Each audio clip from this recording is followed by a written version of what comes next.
আমরা এখন আরামবাগে, একদম নতুন একটা জায়গা, জীবনে প্রথমবার আসলাম।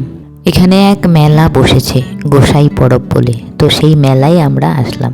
একেবারে নতুন অভিজ্ঞতা। বর্ধমান স্টেশন থেকে আরামবাগ বাস স্ট্যান্ড, তারপর বাসে করে আরামবাগ। মেলাতে ঢোকার সাথে সাথেই চোখে পড়ল এই কাকুর দোকানে। ইনি হচ্ছেন মেদিনীপুর থেকে এসেছেন। উনি সব বললেন আমাদেরকে কোথায় কোথায় যান, কোন কোন মেলায় উনি বসেন। আর আমার চোখে পড়ল এই গহনা বড়ি। অনেকে এটাকে নকশা বড়ি বলে, অনেকে গহনা বড়ি বলে। আর আমি এটা খুব শুনেছি যে মেদিনীপুরের নাকি গহনা বড়ি মেদিনীপুরের বিখ্যাত এটা জিনিস। তো আমার খুব ইচ্ছে ছিল যে গহনা বড়িটা কি, আসলে কেমন দেখতে, কি। তো এখানে যখন দেখলাম তাই ভাবলাম এটা একটা নিয়েই নিই। এই দোকানে আরও অনেক রকমের বড়ি রয়েছে, পাঁপড় রয়েছে, অনেক কিছু রয়েছে, আচার রয়েছে। আমরা তো বেড়াতে এসেছি তাই এত কিছু নিতে পারবো না, শুধুমাত্র এটাই নিলাম। যেহেতু এটার অনেক নাম ডাক শুনেছি তাই এটার প্রতি বেশি একটু ইয়ে ছিল, তো ওটা নিলাম। এখন মেলাটা এইরকম অনেকটা খোলা, আর দিনের বেলা খুব একটা অতটা জমজমাট নেই বা লোকজন নেই। রাতের দিকে, বিকেলের দিকে এই মেলাটা অনেক লোকজন আসে আর অনেক গান বাজনা হয়। আসলে গান বাজনাই হচ্ছে মেন এখানকার। আর বাকি সব দোকানপাট তো এই দোকানপাটগুলো তো আমরা ওই যে শান্তিনিকেতনে যেটা সোনাঝুরি হাট থাকে সেখানে কিন্তু এই ধরনের জিনিসপত্রই থাকে। তাছাড়াও আজকাল যে হস্তশিল্প মেলাগুলি আজকাল সব জায়গায় প্রায় বসে। তো সেই হস্তশিল্প মেলায় বা সোনাঝুরি হাটে যেই ধরনের জিনিসপত্র পাওয়া যায় এই মেলাতেও ওই একই জিনিসপত্র প্রায় পাওয়া যাচ্ছে। মেলার মাঝখানে এই যে ভালোবাসার গোসাই পরব বলে এখানে একটা সাইন রয়েছে, আর তার নিচে একটা ঢেকি রয়েছে যেখানে সত্যি সত্যি চাঁদ আর আটা রয়েছে ঝুড়িতে। বেশ সুন্দর ডেকোরেশন চারপাশে। যেহেতু দিনের বেলা আসলাম সেই জন্য অনেক কিছুই মিস করছি এই মুহূর্তে, যেমন লাইটগুলো এখানকার মিস করছি। এই যে এরকম একটা গোল রয়েছে বাঁশের মতো, মাঝখানে ফুটো ফুটো সব, এইগুলোর মধ্যেও রাত্রে আসলে লাইট জ্বলতো, দেখতে পেতাম।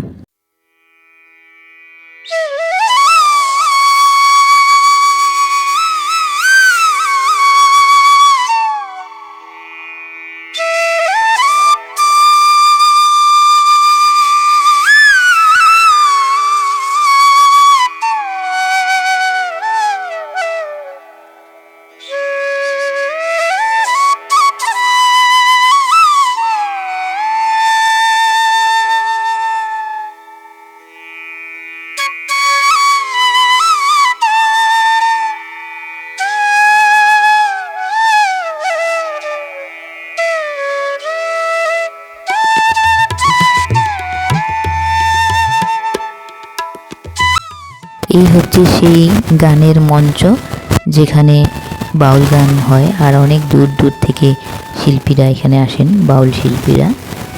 বলছে তো 6টা থেকে নাকি রাত 11টা পর্যন্ত এটা চলে, না 6টা থেকে 9টা পর্যন্ত, এরকম কোনো একটা ব্যাপার রয়েছে। দেখো এই যে মিষ্টির দোকানে, মানে মিষ্টি জাতীয় জিনিসপত্র বিক্রি করে, এরকম পাহাড়ের মতো উঁচু করে সাজিয়ে রাখে। এই জিনিসটা দেখতে খুব ভাল লাগে।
মেলা থেকে ঘুরে এসে আমরা চলে আসলাম এই যে আরামবাগের বিশাল মেঘা মাঠে।